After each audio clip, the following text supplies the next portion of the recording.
Hello everybody, Keith here again. Today it's going to be conservatory time with the Cattleyas. Those new ones that I got from my daughter's for my birthday a couple of days ago now. And I just want to have a look, as I said in that unboxing video, I want to have a look and see what's inside the pot.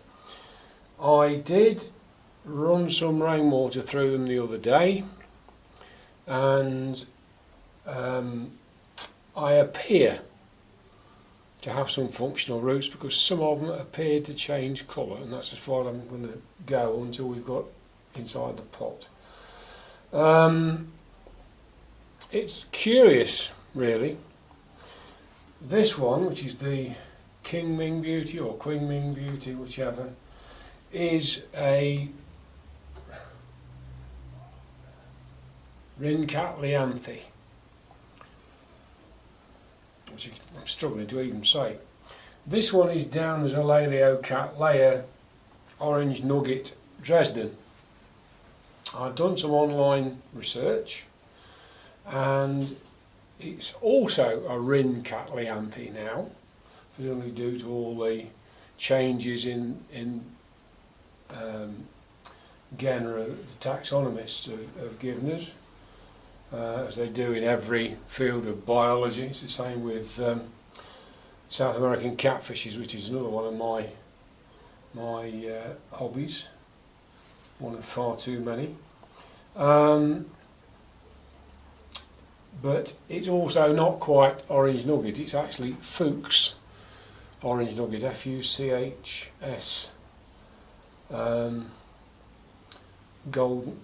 Nugget Dresden. So we'll see what's in the pot. I am going to repot them. What I'm going to try is this. I want to hang them in the roof because that's what my existing Cattleya likes. I wanted, if I could find one, to get another basket like this one. And we went around looking at several garden centres, and what we found is you can buy this kind of thing potted up, but nobody seems to sell them just as the bare pot. And I looked online, and they were anything from £5 for something that looked terribly flimsy up to about 15-20 quid if you really wanted to push it. So I was having a think, and we came across this, and that was only a couple of pounds, and that gave me the idea that if I took that and got some ordinary orchid pots, put 3 holes in at 120 degrees, and you get something that mechanical engineers will tell you is called trifila suspension. And anything that's got 3 legs on it, a 3-legged stool or a hanging 3-legged thing, will always find some form of stability. It can't fall over. It's a bit too long for where I want to hang it, and my first thought was, oh, I'll take some links out, but in the end this hook is too closed as it is. So in the end what I decided to do was wrap it around the top and just put the chains through there. In actual fact, that puts it exactly where I want it to be. So all in all, this should be a fairly cheap thing, because 2 pots and 2 sets of chains cost me about £9, and if it doesn't work, well, I've got some more pots, and they're always useful. I found a really curious thing about this basket chain. It came in a plastic packet. It's got a reusable bag. You can seal it. Now, why on earth anybody would want to reseal a chain in a bag? is absolutely beyond me, but I've got a couple of useful bags out of it anyway. So I think we'll make a start, and I'll stop babbling on, which I'm terribly good at, and we'll make a start with this one. And this is this Qing Ming or Qing Ming Beauty Rainbow, which is a cross between Rhyncattleanthe Burana Beauty and Laeliocattleya, is it? Wen Beauty. So we'll see what this this is like inside the pot, shall we? Because at the end of the day, if these chains don't work very well, they're in the pot. Well, that possibly explains why the roots don't look as good as they might. Basically, this has been growing on in a moss plug, and when it got too big, it's just been oiked out and stuck in bark. And we've got some roots that are good. That one, for example, has got broken.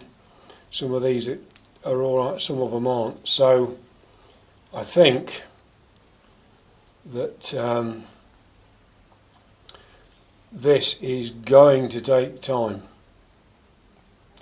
because that is not going to be easy to get out. You know, you could almost go through with a pair of shears. Now this has got some little stones in it. I'll pull all those out of the bark and reuse them, but I'm going to do what I normally do with cats, and I'm going to put it into plain bark. Now whether those now are going to be too big, I don't know. I've got visions now of in fact I'm pretty sure they will be. So I've now got visions of using a pot perhaps like this one and use that as a planter until it gets a bit bigger. But as I say, we do seem to have some roots that work after a fashion, but I mean this is hard. This has been here a long time. Doesn't smell wonderful, but if I'm absolutely honest, I don't know how I'm going to get it out. It's right. There's no point whatever in me trying to do that with a recorder running, because if I do that, you'll all die of boredom. And it'll be my birthday next year before I finish. So I will I'll fish all this stone out, and we'll get the other one out of its pot, and we'll see what a mess that's in, and we'll go from there, I think.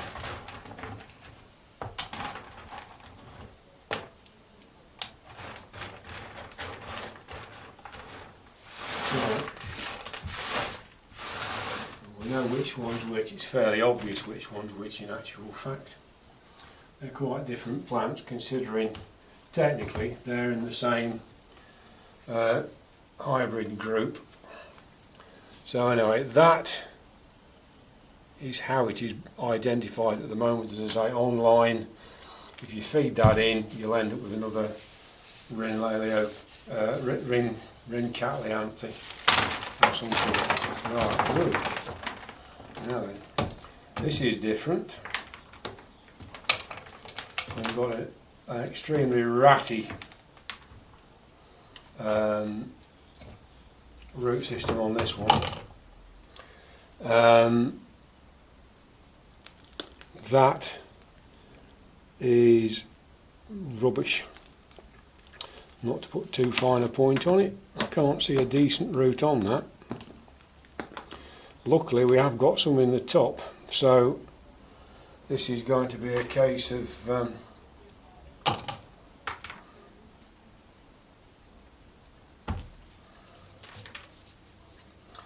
doing what I can and then keeping my fingers crossed. This is going to end up, I think, needing moss or something. We've got some nice roots coming here, but you know, we've got some off the back of the plant on that side, we've got some here, but this lot under here are pretty ratty. So yeah, I'm going to have to do quite a lot of fiddling and faffing with this, I think, to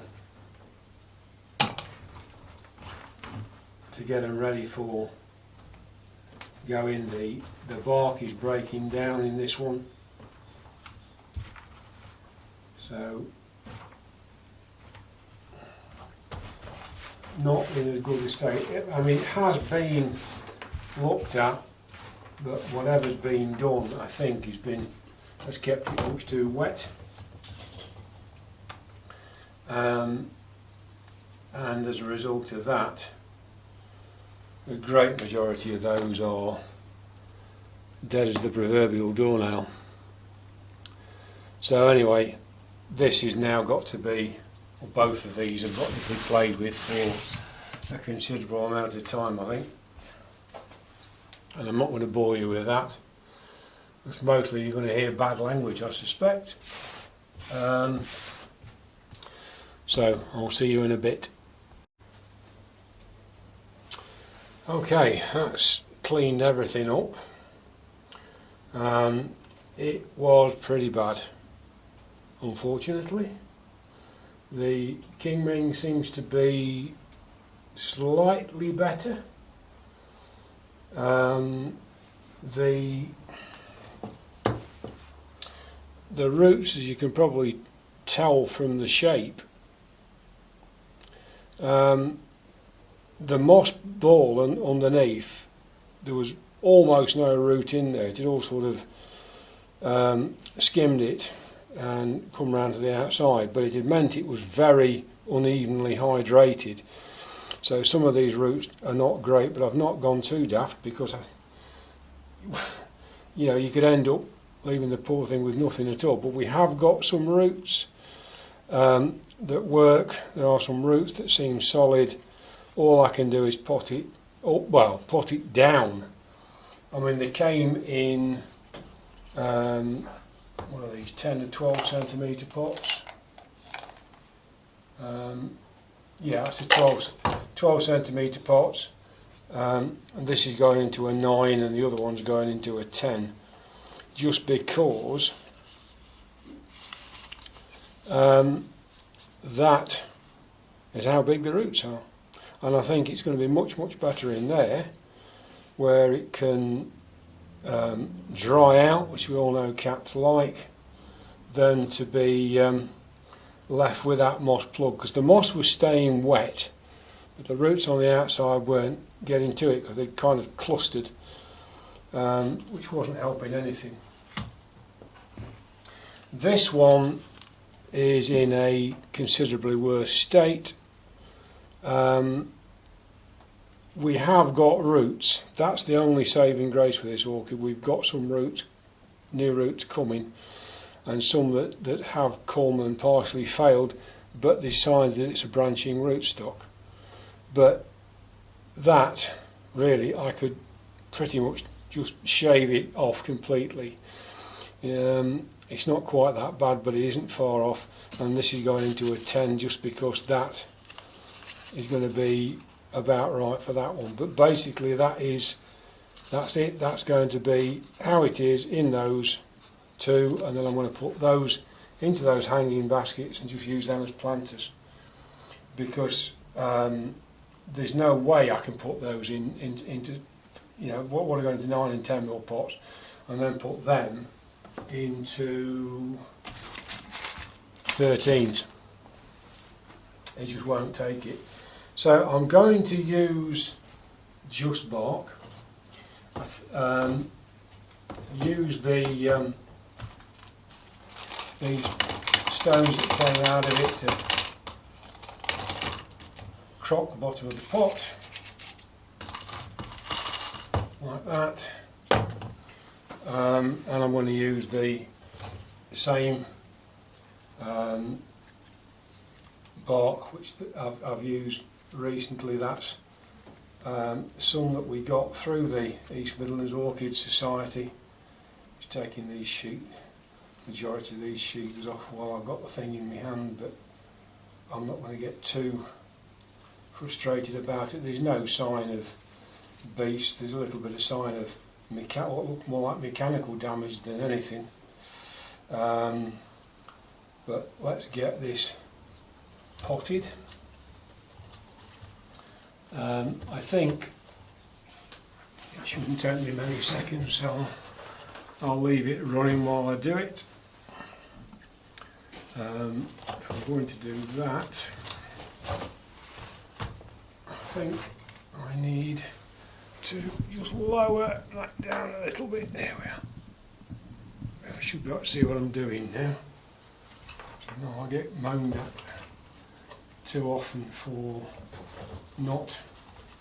Now I'm going to attempt to push it back in the pot. This is, as it's facing you at the moment, that is definitely the front of the plant. It's where all the two new growths are. It's got 2 leaves on it apparently.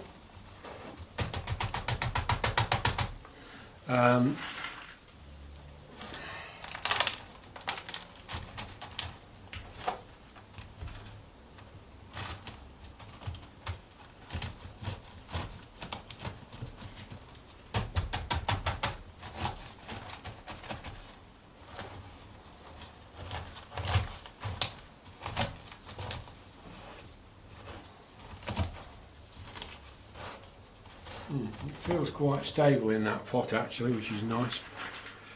I want it down, I want to have it so that the roots can get into the medium easily.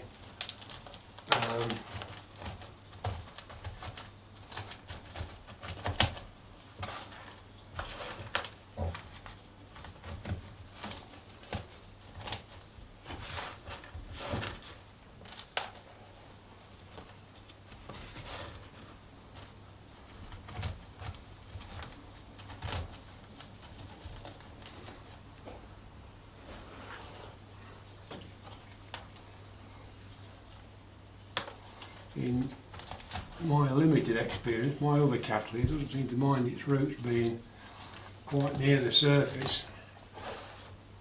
It grows new roots and runs them across the top of the bark and then goes down when it reaches some kind of obstruction. So anyway, I think that has pretty much done that one.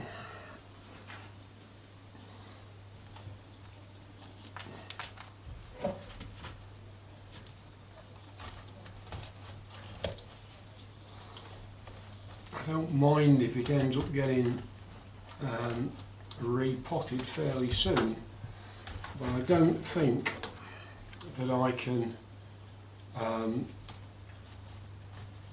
let it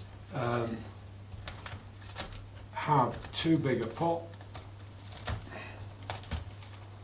so that it can't dry out what's there.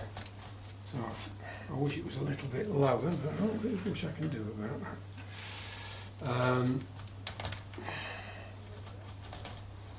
Let's see how that goes. So that's the first one, and that's Rhyncattleanthe Qing Ming Beauty Rainbow.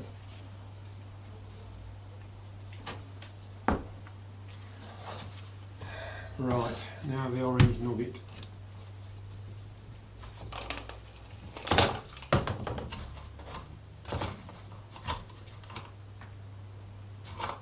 A few bits of stone in the bottom, but not enough, so I'll put a bit of bark in there as well. Give it a drainage draining base. Again, we know which side of the plant where the new growths are, but this one has got more room anyway in this slightly bigger pot.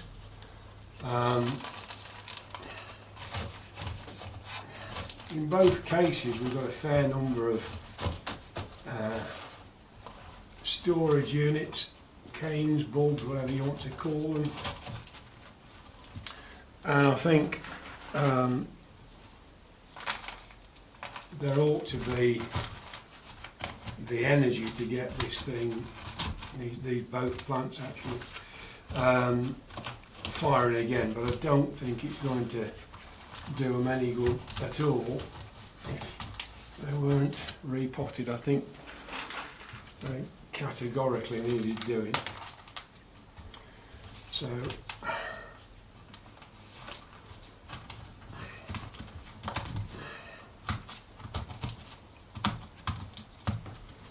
it did appear to have been spotted that the plant wasn't entirely happy because there was a great pad of moss across the top, but I don't know that that was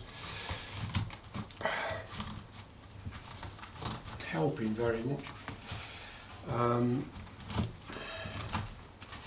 What was underneath certainly wasn't.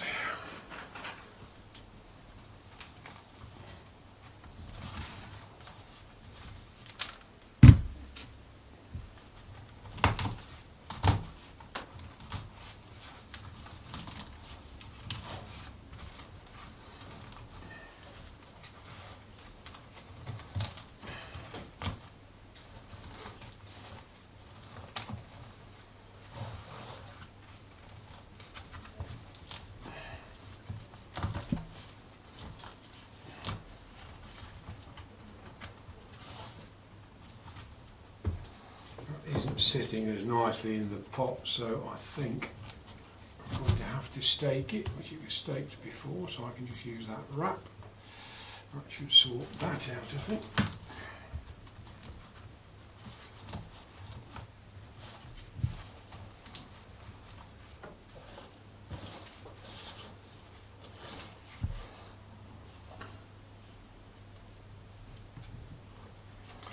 Pity that it's got itself into such a bad shape, because it's obviously flowering size and it's flowered before, and there's some shoots there which there's at least one that got something in it, but I think that's going to be better. So this is the that's the front of the plant, so I'll put those in around there for the back. Always put my labels in where I see is the back of the plant, so it's where I put the I think we've got some mechanical damage on that leaf, so I'll take that off.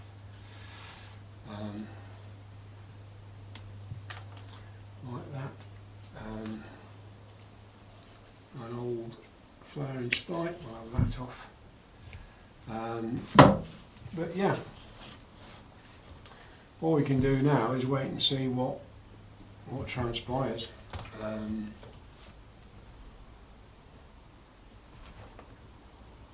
don't know what good that great wad of moss is. The trouble with moss, as I'm sure we all know, is it's very easy to get it compacted, and then it doesn't help them at all. Let's see if I'll pour some water through them and let them drain, then I'll put them in those hangers and we'll see how we get on at that. But I think, yeah, well, that's a good job done, I think. A bit more hacking and chopping the roots than I was hoping for, but all you can do now is cross your fingers. I hope that was interesting. Thank you for watching, and I'll look forward to seeing you soon. Bye.